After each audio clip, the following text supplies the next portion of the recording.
Evalueer die bydrae en sê se waarde van Afrika-filosofie tot onderwyspraktyk in die 21ste eeu.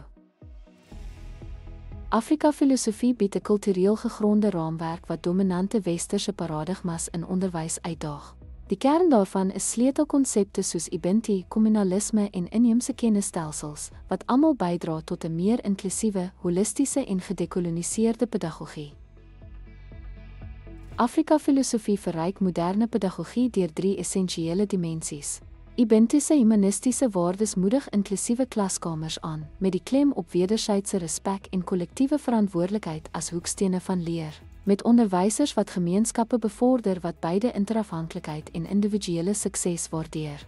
Mondelinge tradisiepedagogie bied alternatiewe onderrigmetodes deur storievertelling, spreekwoorde en ervaringsleer te gebruik wat ooreenstem met progressiewe onderwys terwyl kulturele egtheid behoue bly. Inheemse kennisstelsels verskaf inhoud wat relevant is vir plaaslike kontekste, wat studente se kulturele identiteite valideer en kritiese denke deur tradisionele probleemoplossingstegnieke bevorder.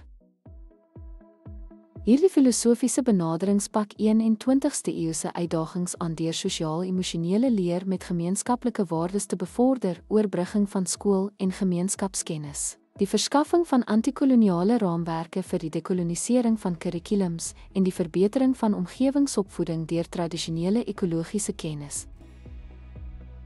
Ten slotte, Afrika-filosofie verryk ons opvoedkundige landskap deur klaskamers te bevorder wat beide kultureel responsief en wêreldwyd bewus is.